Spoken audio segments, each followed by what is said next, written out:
there's a democratic deficit where we've seen that even when there have been consultations, they've been very loaded, one-sided. Then when the responses come in, they're generally ignored if they don't go in the direction they want. Yes. Hello, Sadiq Khan, if you're watching as London Mayor.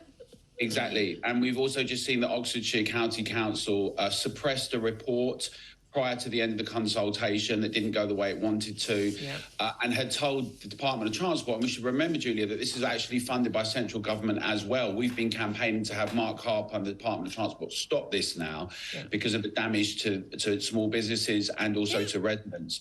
But so we've got a situation now where, like we saw a lot during lockdown, but, you could say, well, once in a lifetime thing, okay, people understand, maybe not. We all do, we campaigned against many of those things. This is now something very different. This is our day-to-day lives. We're meant to be at a constant state of emergency. Be quiet. We're going to tell you what's best for you. By the way, cars, dirty, nasty, horrible things, a bit like you, really. This is what the public are told. And we know what's best, and we're going to just get on with doing it. And you can see that the fury in Rochdale spilled over, but these are very divisive, because what happens is that it creates a situation where people get very frustrated. They're not feeling they're being listened to because they're not being listened to. We've been told by people like Duncan Enright in Oxfordshire County, it's going to happen anyway. Yeah, so tough, Exactly. And in Hackney, the mayor wants to have 3/4 of the roads blocked and locked down. Mike Harcardon, in Haringey has said, we're going to make this as painful as possible. And in Islington, they want 70%. So, but it's utterly bizarre. It's like these people who, you live in a city, there are going to be cars. Yes, I am old enough to remember the days when we all played football in the street. There weren't so many cars parked or moving. And that's fine. But there are parks pretty much everywhere, let's be honest. A little bit of a walk to a park isn't going to hurt anybody.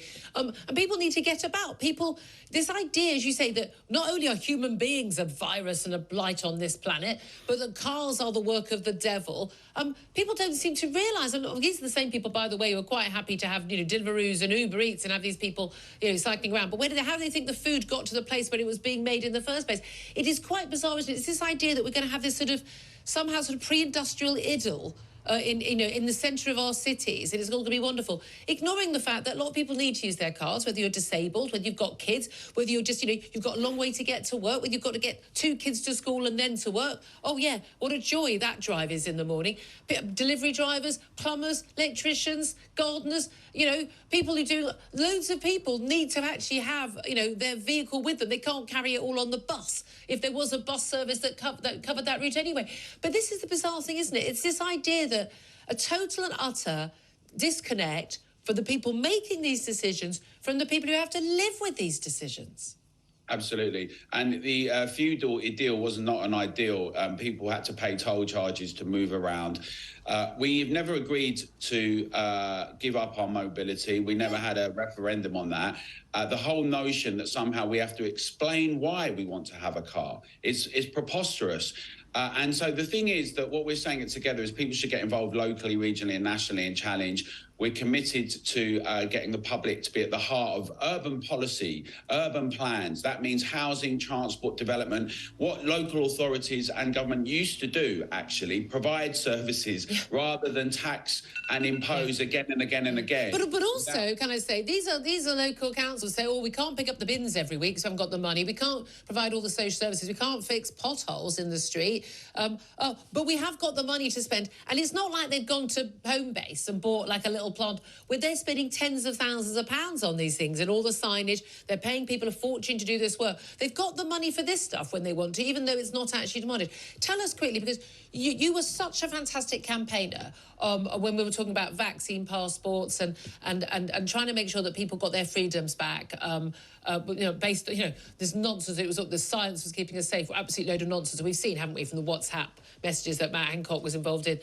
These things were being made on a stroke of a pen, not based on science at all. All the evidence is clear that we were on the right side of history on that front. But you were fighting throughout that period for people to come together. The Together Declaration, it was about hospitality, about businesses, it's about individuals coming together, whether it was on the streets in a peaceful march, protest, write to your MP, write to your council, speak up on this stuff, be up, talk about it on social media, make it, the prevalent conversation. What can people do now about these neighbourhood, these LTNs in their local neighbourhood? Because when they're told by the council, well, we've had a consultation and we're doing it anyway, what can people do? They can do a number of things, Julia. The first thing they should definitely join the Together Association, togetherdeclaration.org. But in your local area, either join a group, because invariably if it's being done, there will be one. Or if there's not, you can set one up. We're working with people, supporting people to do that across the country in boroughs, wards, towns and cities. And are you having any success? Yeah, I mean, in Ealing, the residents won. They got them to overturn the low traffic neighbourhoods. But one has to be conscious that there's a big desire to implement this. So now the next stage of planning is they say, well, we're going to have a 15-minute neighbourhood and nothing's off the table. So this is the point about this, and what Together's doing now, Julia, is that we want the public at the heart of things. And that means that the public has to get involved, right? Yeah. It's not like a lot of people are saying, well, just vote for me, we'll take... What's missing in Britain is a kind of the demos, the impulse, the ability to hold elected representatives accountable and responsible, and they need to be answerable. Now, the more we get people engaged in that and do that, the better off we're going to be all round. I'm with you all the way on that. Fantastic work. I'm Alan Miller, co-founder of the Together Declaration.